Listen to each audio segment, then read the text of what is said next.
Le complotisme. Méfiez-vous de ce prêt-à-penser qui se termine trop souvent en isme. Ces boîtes de conserve qui sont faites pour être étiquetées, mais jamais ouvertes, décortiquées, comprises. Le philosophe français Alexis Haupt a appelé cela la complot-foutaise ou le complot-sophisme, c'est-à-dire l'art d'appeler quelqu'un avec qui vous n'êtes pas d'accord un complotiste. Exactement de la même façon que l'Union soviétique appelait quelqu'un avec qui elle n'était pas d'accord un bourgeois. C'était simple. Si vous n'étiez pas d'accord avec les dispositions du plan quinquennal, vous étiez un bourgeois. Et c'était évidemment le dernier arrêt avant le goulag. Si vous n'êtes pas d'accord avec le gouvernement, ou si vous n'êtes pas d'accord avec l'industrie pharmaceutique, si vous n'êtes pas d'accord avec le complexe militaro-industriel, eh bien vous êtes complotiste. Et c'est le dernier arrêt, évidemment, avant le goulag intellectuel, c'est-à-dire la character assassination, c'est-à-dire aussi les attaques systématiques sur votre nom pour détruire votre réputation. Tout dernièrement, Juan Branco l'a abondamment vécu puisque une équipe de Margoulins est allée le salir sur Wikipédia d'une façon absolument organisée. Laquelle Wikipédia d'ailleurs a bien révélé par des audits de l'IRS, le fisc américain, qu'elle était en lien étroit avec George Soros, une des personnes les plus sulfureuses sur Terre, que les médias mainstream n'aiment pas trop dénoncer néanmoins, parce que son carnet d'adresses est bien rempli. Eh bien, isme, complotisme. Ça me fait penser que dans l'histoire de l'humanité, il y a eu des termes qui étaient censés être négatifs et qui sont devenus positifs très rapidement. Le premier grand isme auquel on pense dans cela, c'est l'impressionnisme. Impressionnisme était une insulte. Un peintre impressionniste était un peintre qui avait été accablé par ses pairs, académiques, universitaires, à la fin du 19e siècle, et qui se sont regroupés dans un salon. Il y a eu notamment le salon des refusés avec Manet, et petit à petit, les impressionnistes ont embrassé cette insulte jusqu'à en faire le témoin le plus glorieux de leur art. Et aujourd'hui, les toiles impressionnistes sont parmi les plus chères, donc les plus estimées par le marché au monde.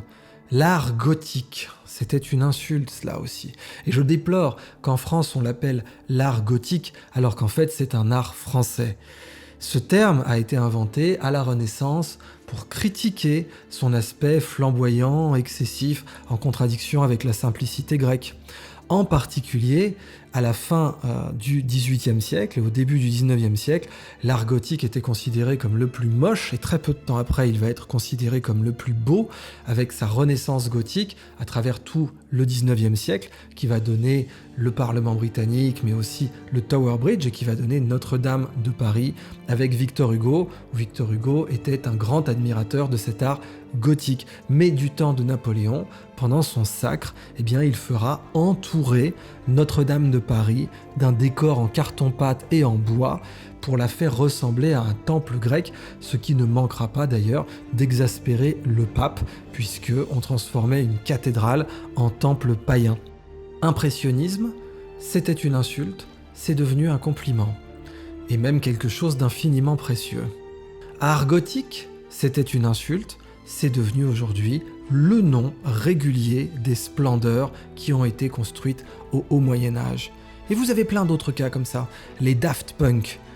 Daft Punk, c'était l'insulte d'un critique qui avait appelé leur musique du Daft Punk. Ils se sont dit « mais c'est génial ce nom, on va le garder ».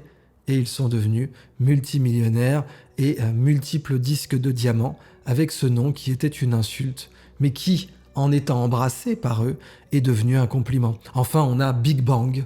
Big Bang, c'était un nom développé pour moquer l'abbé Lemaître, dont la théorie s'appelait plutôt celle de l'atome primitif, l'idée que l'univers put partir d'un point. Et cet atome primitif, évidemment, était une formulation très noble de son idée. Fred Hoyle, qui était tout à fait contre cette théorie, l'a appelée le Big Bang pour la ridiculiser. Il ne se rendait pas compte que ce faisant, il allait au contraire la populariser avec un nom simple et facile à reprendre dans la presse, et qu'aujourd'hui, cette théorie dominante en cosmologie porte ce nom qui était une insulte. Argotique, impressionnisme, Daft Punk, Big Bang, complotisme. Et oui, les complotistes ont eu tellement raison que ce terme, qui a été inventé pour les décrédibiliser, est en train de devenir un terme noble. Et c'est ça qui est tout à fait intéressant. Rappelons d'ailleurs d'où vient ce terme. Certes, il n'a pas été inventé pour décrédibiliser les tenants d'une théorie alternative à la mort du président Kennedy, et quand je dis alternative, je parle bien d'une théorie alternative à celle de la commission Warren, dont on sait qu'elle avait tort tout du long. Il est exact que le mot complotiste n'a pas été inventé pour cette commission. Mais c'est mentir que de s'arrêter là pour décrédibiliser quelqu'un qui vous citerait cette anecdote partiellement vraie. Le mot complotiste a bien été popularisé à cette époque. C'est-à-dire qu'en effet, le FBI et la CIA sont intervenus pour populariser ce terme « conspiracy theorist », pour décrédibiliser les véritables chercheurs de vérité qui voulaient connaître le fond de l'assassinat du président Kennedy. Et ce fond aujourd'hui est tellement ouvert que même Martin Scorsese en parle tout à fait librement dans son film à succès pour Netflix, The Irishman, où on a le personnage de Joe Pesci, Russell Bufalino, qui vous dit clairement, écoutez, ils sont capables d'assassiner un président, alors bien entendu qu'ils peuvent assassiner un président de syndicat. Et aujourd'hui, on sait bien que Kennedy s'était attiré les foudres du complexe militaro-industriel, qu'il était contre la guerre au Vietnam et sa prolongation, et que l'échec de la baie des cochons, ajouté au fait qu'il voulait réformer le système de la réserve fédérale et qu'il était catholique, tout dernier point, qu'il s'était aussi mis la mafia à dos, lui avait fait un certain nombre d'ennemis qui avaient pu en effet comploter contre lui. D'ailleurs, aux États-Unis, il existe bien entendu une loi anti-complot, donc il ne faut pas croire que les complots ont cessé d'exister juste parce qu'il y a eu cette mode de la complot-foutaise si bien décrite par Alexis Haupt, à savoir conspiracy. Eh bien, c'est un crime aux États-Unis de pratiquer la conspiracy et vous allez faire des décennies de prison si vous êtes reconnu coupable de ce crime. Alors, méfiez-vous des gens qui voudraient interdire votre pensée et qui voudraient la confiner. Nous vivons dans une civilisation de l'enfermement. On a essayé d'enfermer vos corps depuis le début de l'année 2020, avec des confinements, comme on les a appelés, et qui en réalité étaient des quarantaines sans aucune justification scientifique, qui ont détruit l'économie, en particulier française, et justifié que cette économie soit endettée de 1000 milliards d'euros possibles, alors que les Français sont dans la rue pour un déficit des retraites qui ne peut en aucun cas être supérieur à 40 milliards, eh bien, ces 1000 milliards ont été justifiés par des enfermements arbitraires et dictatoriaux du corps de populations entières. Et après avoir enfermé vos corps, on voudrait enfermer vos esprits. Et enfermer vos esprits, bien sûr, c'est mettre des panneaux de circulation, des stops. Non, ne va pas dans cette direction, ce serait complotiste. Non, ne pense pas comme cela. Non, fact-checking. On va vous mettre un feu tricolore avec du vert, de l'orange ou du rouge. L'orange serait le trompeur et le rouge serait faux. Mais nous savons bien à quel point les fact-checkers ont menti encore et encore à leur population en leur disant le contraire de la vérité. On pourrait passer une liste interminable de ces mensonges, mais on pourrait s'arrêter ne serait-ce que au fait que les fact-checkers avaient appelé complotiste le fait que le virus put sortir du laboratoire de Wuhan, ce qui est aujourd'hui l'évidence la plus absolue, comme ils avaient appelé complotiste bien sûr, la simple recherche des fameux passifs judiciaires gravissimes de Pfizer et la démonstration absolue de ce que Pfizer n'a absolument pas cure de la vie humaine, a du sang sur les mains, notamment en Afrique, et est une entreprise qui a truqué ses données et à qui on ne peut pas faire confiance. Mais rappelez-vous, il était complotiste en 2003, et déjà tout un tas de pseudo-philosophes de plateau essayaient d'enfermer votre esprit avec leurs arguments d'autorité et leurs beaufries matinées d'amour de l'argent, en vous disant que, bien entendu, s'opposer à la version mensongère de Colin Powell aux Nations Unies était complotiste. Pareil quand vous alliez envisager que la guerre en Irak fut justifiée par le pétrole, mon Dieu. Or au début, les Américains voulaient l'appeler Operation Iraqi Liberation, mais ils avaient oublié que l'acronyme aurait fait OIL, alors c'est devenu Operation Iraqi Freedom. Ça faisait OIF, c'était mieux. Eh bien aujourd'hui, même les politiciens américains les plus conservateurs s'accordent à vous dire que oui, la guerre en Irak était évidemment justifiée par le pétrole, notamment par le fait que Saddam Hussein commençait à faire des contrats en euros. C'était complotiste, aujourd'hui, c'est la simple vérité reconnue des faits. Alors, je ne suis pas là pour vous donner du prêt-à-penser. Je ne suis pas là pour vous dire ce qui est la vérité absolue et indiscutable des événements géologiques qui ont secoué la Turquie et la Syrie. Mais je suis là pour vous donner un message simple: ne laissez personne confiner votre pensée. Ne laissez personne vous enfermer avec des feux rouges pour vous faire culpabiliser. Cela n'y cédez jamais.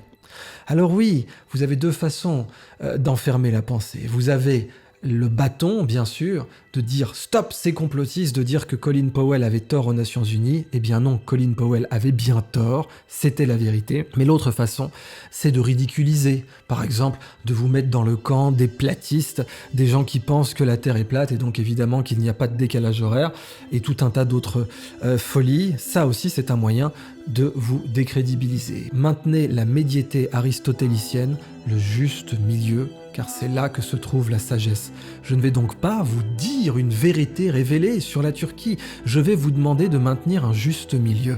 Commençons par la grande question, puisque une sénatrice roumaine a clairement et officiellement accusé les États-Unis d'avoir utilisé une arme sismique contre la Turquie et la Syrie. Cette accusation a bien eu lieu, elle ne vient pas d'un obscur blogueur alcoolique sous pseudo, mais d'une élue du peuple d'un État européen membre de l'OTAN, tout de même. Alors, est-ce que c'est possible ? Eh bien, la réponse est clairement oui, c'est possible. Dans tous les aspects de la possibilité, c'est-à-dire d'une part sur l'intention. En matière de recherche et développement, la CIA est allée jusqu'à donner de l'argent pour développer une gay bomb. Oui, ce truc a existé et ça a été déclassifié. La gay bomb, c'était un projet de faire une bombe à phéromones. On aurait aspergé des casernes de phéromones pour que les mâles copulent entre eux. Et évidemment, dans des pays arabes un poil conservateurs, ça leur est mal foutu ce genre d'affaires. Il s'est avéré que c'était impossible parce que les phéromones humaines sont beaucoup trop compliquées pour qu'il y en ait une universelle qui rende attirant tout le monde. Mais ce projet a connu un budget de développement et a été validé par des commissions. Or, vous penserez comme moi, certainement, qu'une gay bombe n'est pas plus farfelue qu'une bombe sismique, dont les avantages géopolitiques seraient excellents, puisque un des principes des opérations spéciales ou secrètes est le déni plausible, la capacité à dire que vous n'y êtes pour rien. Or évidemment, une bombe sismique aurait l'avantage d'un déni plausible. D'ailleurs, des journaux néo-zélandais avaient déclassifié, publié des données déclassifiées ou des rapports déclassifiés qui disaient que des bombes à tsunami, par exemple, étaient tout à fait possibles. Par ailleurs, on sait que les manipulations climatiques sont possibles. D'ailleurs, pendant les défilés de la victoire sur la place rouge aux plus grandes heures de l'Union soviétique, on pratiquait déjà officiellement le cloud seeding, c'est-à-dire qu'on faisait pleuvoir les nuages avoisinants pour être sûr d'avoir du ciel bleu. Et cela avait été rapporté par tout un tas de journaux de vulgarisation scientifique. Donc c'est quelque chose de tout à fait admis. D'ailleurs, si vous allez sur Google Patents, les bases de données des brevets, vous trouverez tout un tas de références au cloud seeding et à la capacité de faire pleuvoir des nuages en amont, ce qui pourrait être un acte de guerre dans certains cas, puisque vous pourriez assécher des zones entières. Donc s'il y a bien une chose que l'histoire nous a appris, c'est que des organisations comme la CIA n'en ont absolument rien à foutre de la vie humaine et que la possibilité de tuer des dizaines de milliers de personnes est tout à fait acceptable pour elles.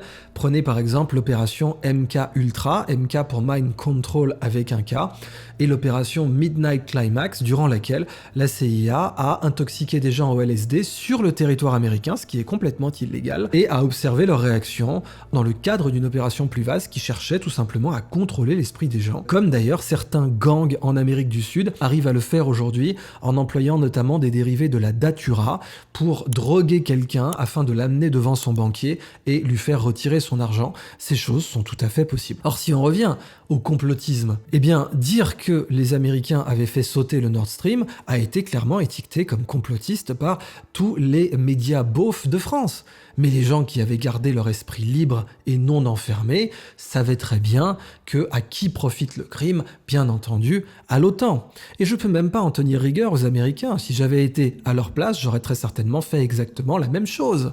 Mais simplement, le peuple qui, lui, a le droit d'être informé, eh bien, ne doit pas écouter les médias beaufs, même si ce sont des médias multimillionnaires qui lui disent qu'il est complotiste, de poser la question à qui profite le sabotage du Nord Stream. Or, aujourd'hui, c'est Seymour Hersh, rien moins, le journaliste d'investigation qui a révélé le massacre de My Lai, une abomination absolue, eh bien ce journaliste, presque 60 ans plus tard, vient nous dire, bien entendu, ce sont les Américains qui ont fait sauter le Nord Stream.